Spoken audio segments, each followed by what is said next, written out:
Hi കൂട്ടുകാരെ, പുതിയൊരു വീഡിയോയിലേക്ക് എല്ലാവർക്കും സ്വാഗതം. അങ്ങനെ പൂജാരി നന്ദുവിനോട് പറയാണ്, നീ മനസ്സിൽ കാണുന്ന ആ ചെറുക്കൻ നീയുമായ ഒരു ജീവിതം ഉണ്ടാവുള്ളൂ, നിനക്കൊരു വിവാഹ ജീവിതം ഉണ്ടെങ്കിൽ അത് അവൻ തന്നെ ആയിരിക്കും എന്നൊക്കെ പറയുമ്പോഴും തനിക്ക് വരാനിരിക്കുന്നത് എന്തെന്നറിയാതെ നന്ദു ആകെ സങ്കടത്തിലാവണം കേട്ടോ. അങ്ങനെ നന്ദുവിന് ഭയങ്കര വിഷമമാണ്. തൻ്റെ അനിയെ ആർക്കും വിട്ടുകൊടുക്കാൻ നന്ദുവിന് കഴിയുന്നില്ല. ഓരോ നിമിഷം കഴിയുന്നോറും അനിയെക്കുറിച്ച് ആ പൂജാരി പറഞ്ഞ വാക്കുകൾ, ആ ചെറുക്കനെ ആ പെണ്ണുമായ ഒരു വിവാഹ ജീവിതം ഉണ്ടാവില്ല, അവരുമായ ഒരു വിവാഹ ജീവിതം കിട്ടില്ല, വിവാഹ ജീവിതം കിട്ടുകയാണെങ്കിൽ കുട്ടിയുമായിട്ടാണ് ഉണ്ടാവുക എന്ന് പറഞ്ഞ വാക്ക് വല്ലാതെ വിഷമമാവേണ്ടിട്ട. അങ്ങനെ താൻ നടക്കുന്ന ഓരോ വഴികളും തനിക്ക് ആകെ ഇരുട്ട് ബാധിച്ചതുപോലെ നന്ദുവിൻ്റെ ഉള്ളിൽ തോന്നുകയാണ്. നന്ദുവിന് പിന്നീട് തൻ്റെ മുന്നിൽ ആരുമില്ലാത്ത ആ അവസ്ഥയാവുകയാണ്. കാരണം വെറും അനി എന്ന ചിന്ത മാത്രം, തന്നിൽ നിന്നും അനി വിട്ടുപോയി കഴിഞ്ഞാൽ തനിക്ക് ഈ ലോകത്ത് ജീവിക്കാൻ കഴിയില്ല എന്ന തെറ്റിദ്ധാരണയൊക്കെ നന്ദുവിനുള്ളിൽ വന്നു തുടങ്ങുകയാണ് കേട്ടോ. ഇതേ സമയം നന്ദു നടക്കുന്ന ഓരോ സ്റ്റെപ്പുകളും തൻ്റെ അമ്മയെക്കുറിച്ചോ അച്ഛനെക്കുറിച്ചോ തൻ്റെ ചേച്ചിമാരെക്കുറിച്ചോ ഒന്നും ആലോചിക്കുന്നില്ല. പിന്നീടാണ് നന്ദു പെട്ടെന്ന് ഒരു പുഴവക്ക് കാണുന്നത്. ആ പാലത്തിന് മുകളിൽ അടിയിലോട്ട് നോക്കുമ്പോൾ അവിടെ വെള്ളം ഒഴുകി പോകുന്നു, അതുപോലെ ശൂന്യമായിരിക്കുന്നു തൻ്റെ ജീവിതം എന്ന് മനസ്സിലാക്കുന്ന നന്ദു പിന്നീട് തീരുമാനം എടുക്കുകയാണ്. എൻ്റെ അനി എനിക്ക് കൈവിട്ട് പോവുകയാണെങ്കിൽ എനിക്കിനി എൻ്റെ ജീവിതം വേണ്ട എന്ന് ഒരു തീരുമാനം എടുക്കണം കേട്ടോ. അങ്ങനെ നന്ദു എന്ത് ചെയ്യുന്നു, അതിന് മുകളിലോട്ട് കയറാണ്. പിന്നീട് നന്ദു അതിന് മുകളിൽ നിന്ന് ചാടുകയാണ് കേട്ടോ. എന്നാൽ ഈ സമയം അനാമികയാണെങ്കിലോ നന്നായി അണിഞ്ഞൊരുങ്ങാണ്. ഇതേ സമയം ഇപ്പുറത്താണെങ്കിലോ അനാമികയെ മണ്ഡപത്തിലോട്ട് കയറ്റേണ്ട സമയമായി എന്നുള്ള ആ വാക്കുകളൊക്കെ പറഞ്ഞു തുടങ്ങുന്നുണ്ട്. അപ്പോഴേക്കും നബയും നയനയും ഇങ്ങനെ അനാമികയെ വിളിക്കാനായി അവരും കൂടെ ഇവരുടെ കൂടെ വരുമ്പോൾ അവിടെ ദേവയാനി പറയാണ്, നിൻ്റെ ഒന്നും ആവശ്യമില്ലടി, എൻ്റെ മരുമകൾ, മൂത്ത മരുമകൾ, ഞാൻ ആഗ്രഹിച്ച മരുമകൾ, ആ മരുമകളാണ് ഇവിടെ വരുന്നത്. നിന്നെ ഒന്നും അവളുടെ കൂട്ടത്തിൽ കൂട്ടാൻ പോലും പറ്റില്ല. നിലവിളക്കുമായി അവൾ ആ കതിർമണ്ഡപത്തിലോട്ട് കയറിയിരിക്കുമോ നിന്നെപ്പോലെയുള്ള മാരണങ്ങളുടെ ആ ഒരു നോട്ടമോ ആ ഒരു ഇതൊന്നും അവളുടെ ദേഹത്ത് കണ്ണ് തട്ടാൻ പാടില്ല. അതുകൊണ്ട് ഒഴിഞ്ഞ് എവിടെയെങ്കിലും നിന്നോ എന്ന് പറയാൻ കേട്ടോ.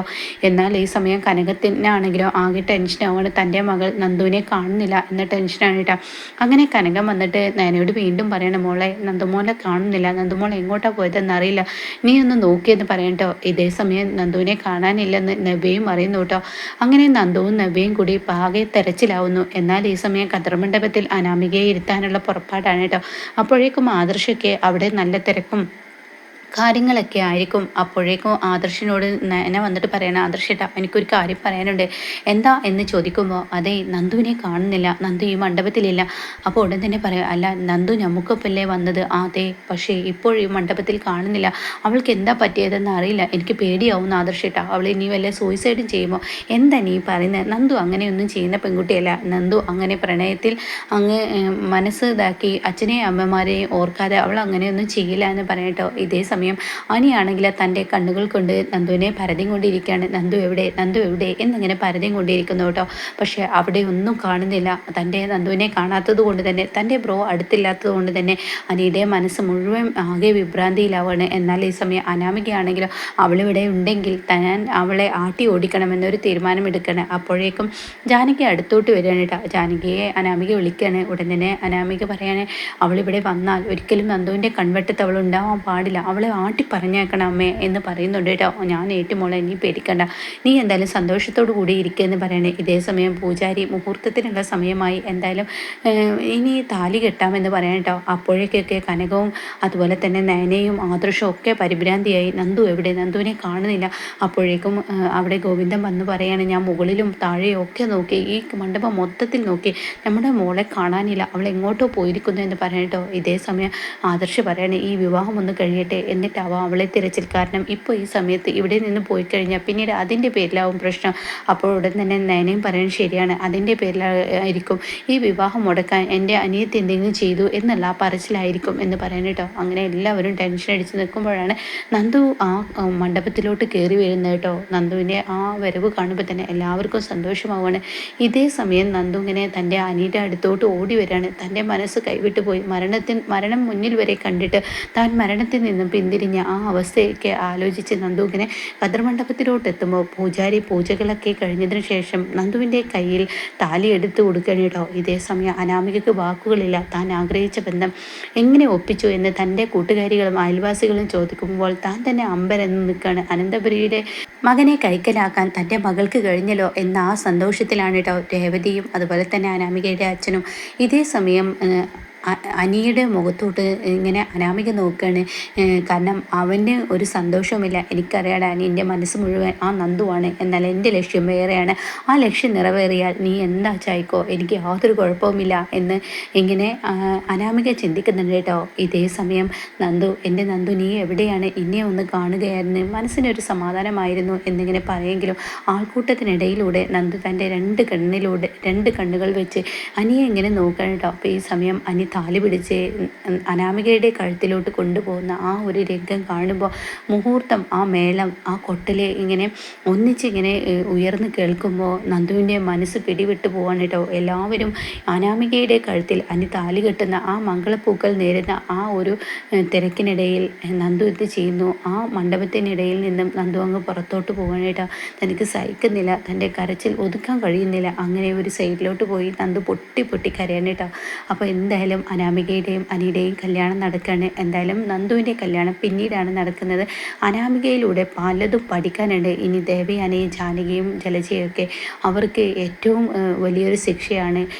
കനകത്തിൻ്റെ കുടുംബത്തുള്ള അത്ര പോലും പണം ഈ അനാമികൾക്ക് ഉണ്ടാവില്ല. അവർ കാരണം പല ബുദ്ധിമുട്ടുകളും ഇനി ദേവയാനിയും ഈ പറയുന്ന ജാനകി അനുഭവിക്കേണ്ടി വരും. പല കടക്കാരുകളും അവിടെ കയറി വന്ന് തല്ലും വഴക്കൊക്കെ ഉണ്ടാക്കലും. അതോടുകൂടി അനാമിക എന്തെന്നും തൻ്റെ മകന് യാതൊരുവിധ സമാധാനം പോലും കൊടുക്കുന്നില്ല. ഫസ്റ്റ് നൈറ്റിൽ പോലും അനാമിക പ്രശ്നമുണ്ടാക്കും. പിന്നീട് വിരുന്നിന് പോകുമ്പോൾ ആ 10 പവൻ തൻ്റെ അച്ഛൻ്റെ കൈകളിൽ ഏൽപ്പിക്കും. പിന്നീട് ആ മാല നയന മോഷ്ടിച്ചു എന്ന് വരുത്തിയിട്ടാക്കും. പക്ഷേ അതൊക്കെ അവിടെ ആദർശ് കണ്ടുപിടിക്കുകയും ആദർശ് ഇവളാണ് കുറ്റക്കാരി എന്ന് തൻ്റെ അമ്മക്ക് മുന്നിൽ ചൂണ്ടിക്കാണിക്കുകയും പിന്നീട് ദേവയാനിയുടെ സ്വഭാവത്തിൽ മാറ്റം വരുത്തി അനാമികയ്ക്കും ജാനകിക്കും എതിരെ തിരിയുമ്പോഴാണ് ജാനകിക്ക് കണ്ണ് തുറക്കുന്നത് കേട്ടോ. അപ്പോഴേക്കൊക്കെ അനന്തപുരിയിൽ നിന്ന് കൊണ്ടുപോകാൻ പറ്റുന്നിടത്തോളം കൊണ്ടുപോകും. പിന്നീട് അനന്തപുരിയിൽ ഈ അനാമിക വന്നതിന് ശേഷം എന്നും പ്രശ്നങ്ങളാണെന്ന് മുത്തശ്ശിയുടെ ആ വാക്കുകളും അതുപോലെ തന്നെ അനി പറയും, ഞാൻ പറഞ്ഞില്ല ആദർശേട്ടാ, എൻ്റെ ജീവിതത്തിൽ ഒരിക്കലും ഒരു സമാധാനം എനിക്ക് കിട്ടില്ല എന്ന്. അനാമികയെ പോലെ ഒരു പെൺകുട്ടിയെ കല്യാണം കഴിച്ച ഇത് നവ്യ ചേച്ചിയേക്കാൾ വലിയൊരു വിത്താണിത്. ഇത് വളരെ മോശമുള്ള ഒരു പെണ്ണാണ്. ഇവളുടെ ക്യാരക്ടർ, അവളുടെ കാര്യം മാത്രം ആരെയില്ല. അതിൽ എൻ്റെ അമ്മ പോലും വീണു പോയിരിക്കുന്നു. എൻ്റെ അമ്മക്ക് നാളെ വരാനിരിക്കുന്നത് എന്തെന്ന് എനിക്കറിയില്ല എന്ന് പറയുന്നത്. ഞങ്ങൾക്കിടയിൽ ഒരു ദാമ്പത്യ ജീവിതം ഉണ്ടായിട്ടില്ല എന്നൊക്കെ പറയൂ കേട്ടോ. അങ്ങനെ അവർക്കിടയിൽ ഒരു ദാമ്പത്യ ജീവിതമൊന്നും ഉണ്ടാവില്ല. പിന്നീട് നന്ദു തന്നെയാണ് അനിയെ കല്യാണം കഴിക്കുന്നത്. നന്ദുവിനെ തന്നെ കല്യാണം കഴിച്ചാൽ മതി എന്നിങ്ങനെ അനിയുടെ അമ്മ പറയും, ദേവയാനി പറയും. എല്ലാവരും പറഞ്ഞ് നന്ദുവിൻ്റെ കൈകൾ പിടിച്ച് അനിയുടെ കയ്യിൽ ഏൽപ്പിക്കുന്നുണ്ട് കേട്ടോ. അതിനിടയ്ക്ക് അനാമികയെ വേറൊരു വിവാഹം കഴിച്ചതാണെന്നും അതുപോലെ തന്നെ അനാമികയുടെ അച്ഛൻ വലിയൊരു ഫ്രോഡാണെന്നും അനാമികയും വലിയൊരു ഫ്രോഡാണെന്നും വേറൊരു പണക്കാരനെ കണ്ടപ്പോൾ അനാമിക അനിയുടെ താലി പൊട്ടിച്ചെറിഞ്ഞ് വലിച്ചെറിഞ്ഞ് അവിടെ നിന്നും ഓടുന്ന ആ കിടില രംഗങ്ങളൊക്കെയാണ് കേട്ടോ ഇനി വരാനിരിക്കുന്നത്. ഇതിനിടയ്ക്ക് അനന്തപുരിയിൽ ഇനി ഒരു കുഞ്ഞും കൂടി കയറി വരുന്നുണ്ട്. അതിൽ കുടുങ്ങാൻ പോകുന്നത് അബിയാണ്. ഒരു കുഞ്ഞ് വരുന്നുണ്ട്. അത് അവിടെ പോലീസ് തന്നെയാണ് കുടുങ്ങാക്കുന്നത്. ആ കുഞ്ഞിനെ ചൊല്ലി അവിടെ നിന്നും നയന വീട് വിട്ട് ഇറങ്ങുന്നുണ്ട് കേട്ടോ. അപ്പോഴാണ് നയനയുടെ വില എന്തെന്ന് ആദർശവും ദേവയാനിയും എല്ലാവരും മനസ്സിലാക്കുന്നത്. ആ സീനുകളൊക്കെയാണ് കേട്ടോ ഇനി വരാനിരിക്കുന്നത്.